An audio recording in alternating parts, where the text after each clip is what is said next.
Oil India লিমিটেডে electrical, mechanical, civil ইঞ্জিনিয়াৰিঙকে ধৰি বিভিন্ন ট্ৰেডত মুঠ 262টা গ্ৰেড 3 ৱৰ্ক পাৰ্চন পোষ্ট মুকলি কৰিছে। ইণ্টাৰেষ্টেড আৰু এলিজিবল কেণ্ডিডেটবোৰে 18 আগষ্টৰ ভিতৰত এই পোষ্টসমূহৰ কাৰণে এপ্লাই কৰিব পাৰিব। এই ভিডিঅ'ত কেনেকৈ আপোনালোকে এই পোষ্টবোৰৰ কাৰণে এপ্লাই কৰিব, এপ্লাই কৰিবৰ কাৰণে আপোনালোকক ডকুমেণ্টছ কি কি প্ৰয়োজন হ'ব, একাউণ্ট ক্ৰিয়েট কৰাৰ পৰা ফৰ্ম ছাবমিট কৰালৈকে সকলো A to Z প্ৰচেছ ভিডিঅ'ত দেখুৱাই দিম। ভিডিঅ'টো শেষলৈকে চাব আৰু যদি আপুনি আমাৰ চেনেল নতুন, চেনেলটো ছাবস্ক্ৰাইব কৰি বেল আইকনটো প্ৰেছ কৰি ল'ব যাতে আহিবলগীয়া এনেধৰণৰ গুৰুত্বপূৰ্ণ আৰু তথ্যমূলক ভিডিঅ' নটিফিকেশ্যন আপোনালোকে মিছ নকৰে। অনলাইন এপ্লাই কৰিবৰ কাৰণে অল ইণ্ডিয়াৰ অফিচিয়েল ৱেবছাইটৰ এই পেজত আহিব। ইয়াৰ আজি ডাইৰেক্ট লিংক মই ডেছক্ৰিপশ্যনত দি দিম। ইয়াত আপোনালোকে ষ্টাৰ্টিং ডেট আৰু লাষ্ট ডেট পাই যাব। প্ৰথমতে ইয়াত আপোনালোকে একাউণ্ট ক্ৰিয়েট কৰিব লাগিব। চ' তাৰ কাৰণে টু ৰেজিষ্টাৰ ক্লিক হেয়াৰ বটনত ক্লিক কৰিব। তাৰপিছত আপোনালোকৰ ৰেজিষ্ট্ৰেশ্যনৰ পেজখন খোল খাই আহিব। ইয়াত আপোনালোকে পোষ্ট কোড ছিলেক্ট কৰিব লাগিব। চ' যদি আপোনালোকৰ মেকানিকেল হয় তেন্তে মেকানিকেল ছিলেক্ট কৰিব, যদি আপোনালোকৰ চিভিল হয় তেন্তে চিভিল ছিলেক্ট কৰিব, বা যদি আপোনালোকৰ ইলেক্ট্ৰিকেল হয় তেন্তে আপোনালোকে ইলেক্ট্ৰিকেল পোষ্ট কোডটো ছিলেক্ট কৰি ল'ব। মই আপোনালোকক ইলেক্ট্ৰিকেল ট্ৰেডৰ পোষ্ট এপ্লাই কৰি দেখুৱাম। চ' ইয়াত মই ইলেক্ট্ৰিকেল ট্ৰেডটো ছিলেক্ট কৰি লৈছোঁ। কেণ্ডিডেট এপ্লিকেণ্ট ফুল নেমত আপোনালোকৰ ফুল নেমটো ইয়াত এণ্টাৰ কৰিব। তাৰপিছত ইয়াত আপোনালোকৰ এটা এক্টিভ মোবাইল নম্বৰ এণ্টাৰ কৰিব আৰু আপোনালোকৰ মোবাইল নম্বৰটো কনফাৰ্মেশ্যনৰ কাৰণে ইয়াত আপোনালোকে ৰি-এণ্টাৰ কৰিব। যদি আপোনালোকৰ অল্টাৰনেটিভ মোবাইল নম্বৰ আছে তেন্তে ইয়াত আপোনালোকে অল্টাৰনেটিভ মোবাইল নম্বৰ এড কৰিব পাৰে।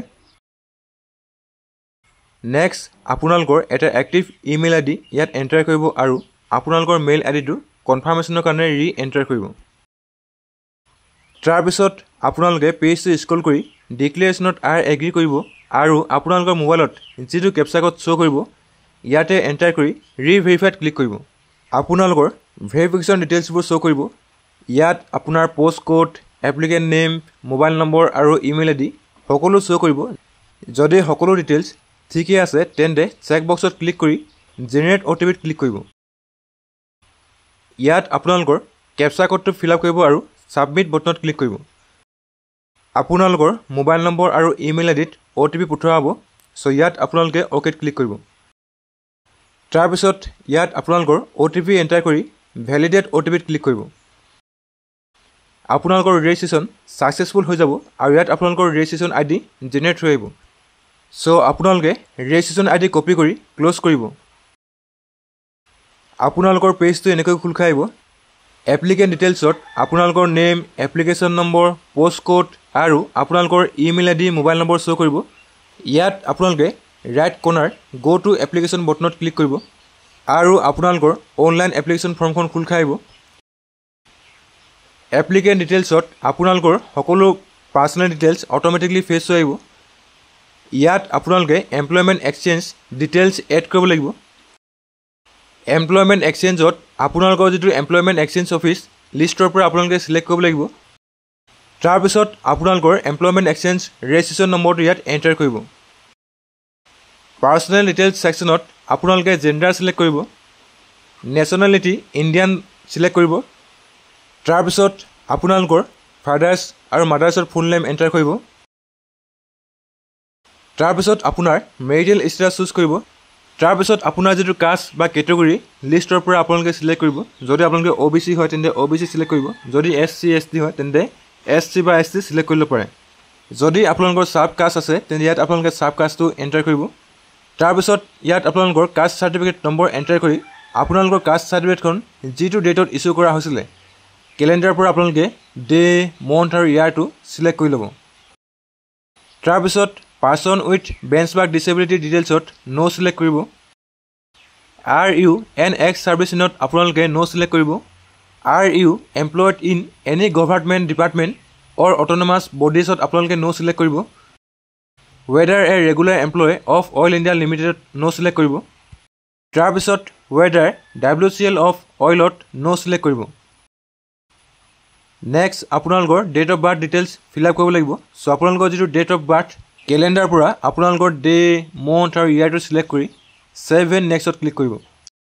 আপোনালোকৰ ডিটেইলছ ছাকচেছফুলি ছেভ হৈ যাব। চ' ইয়াত আপোনালোকে অ'কেত ক্লিক কৰিব। তাৰপিছত আপোনালোকৰ কমিউনিকেশ্যন ডিটেইলছ ফিল আপ কৰিব লাগিব। চ' এড্ৰেছ লাইন 1ত যদি আপোনালোকে টাউনত থাকে তেন্তে আপোনালোকৰ টাউন নেম ইয়াত এণ্টাৰ কৰিব। যদি আপোনালোকে গাঁৱত থাকে তেন্তে আপোনালোকৰ গাঁৱৰ নামটো ইয়াত এণ্টাৰ কৰিব পাৰে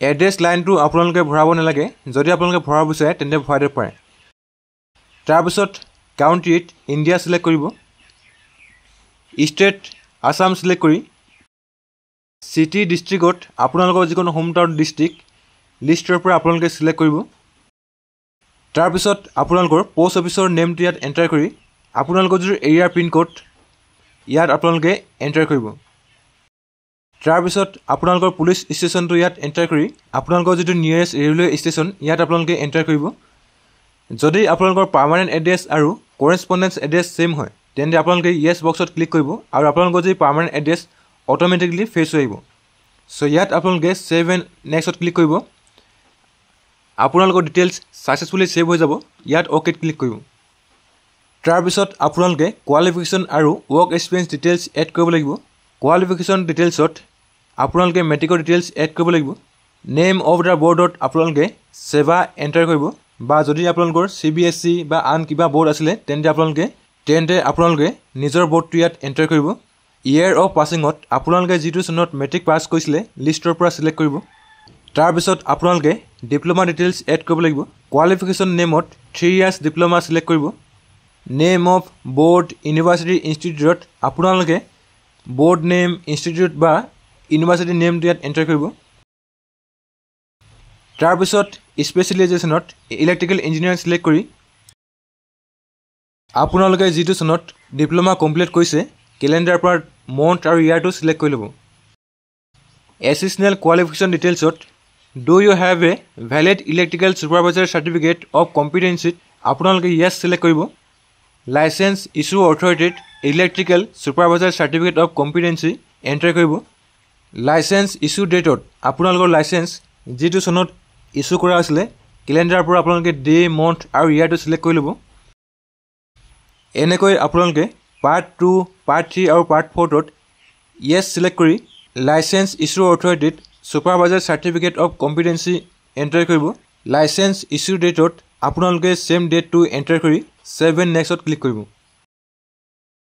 আপোনালোকৰ ডিটেইলছ সাকসেসফুলি সেভ হৈ যাব আৰু ইয়াত অ'কেত ক্লিক কৰিব তাৰপিছত আপোনালোকৰ ডকুমেণ্ট আপলোড পেজটো খোল খাই আহিব সো ইয়াত আপোনালোকৰ এখন পাছপোৰ্ট সাইজ ফটো এটা সিগনেচাৰ আপলোড কৰিব লাগিব ডেট অফ বাৰ্থ প্ৰুফৰ কাৰণে আপোনালোকে ক্লাছ 10ৰ এডমিট কাৰ্ড পাছ চাৰ্টিফিকেট বা মাৰ্কশ্বিট যিকোনো এখন PDF ফৰ্মেটত আপলোড কৰিব লাগিব তাৰপিছত আপোনালোকৰ এমপ্লয়মেণ্ট এক্সচেঞ্জ কাৰ্ড PDF ফৰ্মেটত আপলোড কৰিব লাগিব যদি আপোনালোকৰ কাষ্ট চাৰ্টিফিকেট আছে তেন্তে আপোনালোকে কাষ্ট চাৰ্টিফিকেট আপলোড কৰিব লাগিব তাৰপিছত আপোনালোকৰ ক্লাছ 10ৰ পাছ চাৰ্টিফিকেট আৰু মাৰ্কশ্বিট মাৰ্জ কৰি এটা PDFত আপোনালোকে আপলোড কৰিব লাগিব তাৰপিছত আপোনালোকে ডিপ্ল'মাৰ পাছ চাৰ্টিফিকেট মাৰ্কশ্বিট মাৰ্জ কৰি এটা PDF ফৰ্মেটত আপলোড কৰিব লাগিব লাষ্টত আপোনালোকে electrical supervisor certificate of competency part 1 2 3 আৰু 4 গোটেইকেইটা পাৰ্ট আপোনালোকে মাৰ্জ কৰিব আৰু PDF ফৰ্মেট বনাই ইয়াত আপলোড কৰিব লাগিব গোটেই ডকুমেণ্টছবোৰ আপোনালোকে PDF ফাইলত কনভাৰ্ট কৰি ল'ব ডকুমেণ্টছ আপলোড কৰিবৰ কাৰণে আপোনালোকে ক্লিক হেয়াৰ টু আপলোডত ক্লিক কৰি ফাইল চুজ কৰি আপলোড কৰিব গোটেই ডকুমেণ্টছবোৰ আপলোড কৰাৰ পিছত আপোনালোকে ভিউ আপলোড ফটোত ক্লিক কৰি আপোনালোকৰ ফটোৰ প্ৰিভিউ চাব লাগিব তাৰপিছত আপোনালোকে সিগনেচাৰ ভিউ কৰিব লাগিব সো আপোনালোকে ফটো আৰু সিগনেচাৰ প্ৰিভিউ চাই ডিক্লেৰেশ্যনৰ বক্স এটাত ক্লিক কৰিব আৰু আপোনালোকৰ মোবাইলত যিটো কেপচা কোড শ্ব' কৰিব ইয়াত এণ্টাৰ কৰি প্ৰিভিউ বটনত ক্লিক কৰিব যদি আপোনালোকৰ এপ্লিকেশ্যনত কিবা ভুল হৈছে তেন্তে আপোনালোকে বেক বটনত ক্লিক কৰি এডিট কৰিব পাৰে যদি সকলো ডিটেইলছ ঠিকই আছে তেন্তে সাবমিট বটনত ক্লিক কৰিব আপোনালোকৰ ইনষ্ট্ৰাকশ্যনৰ পেজটো পপআপ হৈ আহিব সো ইয়াত এগ্ৰি কৰিব আৰু আপোনালোকৰ এপ্লিকেশ্যন সাকসেসফুলি সাবমিট হৈ যাব ইয়াত আপোনালোকৰ এপ্লিকেশ্যন জেনেৰেট হৈ আহিব এপ্লিকেশ্যন প্ৰিণ্ট আউট কৰিবৰ কাৰণে আপোনালোকে প্ৰিণ্ট বটনত ক্লিক কৰি আপোনালোকৰ এপ্লিকেশ্যনৰ এটা প্ৰিণ্ট আউট কৰি ল'ব যদি আপোনালোকৰ প্ৰিণ্টাৰ এভেইলেবল নাই তেন্তে আপোনালোকে PDF ফৰ্মেটত সেভ কৰি ল'ব সো এনেকৈ আপোনালোকে অল ইণ্ডিয়া ফালৰ পৰা মুকলি কৰা 262টা ৱৰ্ক পাৰ্চন পোষ্টৰ কাৰণে নিজৰ মোবাইলৰ পৰাই অনলাইন এপ্লাই কৰিব পাৰিব আজিৰ ভিডিঅ'ত ইমানে আছিল যদি আপোনালোকে ভিডিঅ' চাই ভাল পালে তেন্তে ভিডিঅ'ত এটা লাইক কৰিব আৰু আপোনালোকৰ বন্ধুবৰ্গৰ লগত শ্বেয়াৰ কৰিব যদি আপোনালোকৰ কিবা জানিবলগীয়া আছে তেন্তে কমেণ্ট বক্সত কমেণ্ট কৰিব ভিডিঅ'টো প্ৰথমবাৰ শেষলৈকে চোৱাৰ কাৰণে ধন্যবাদ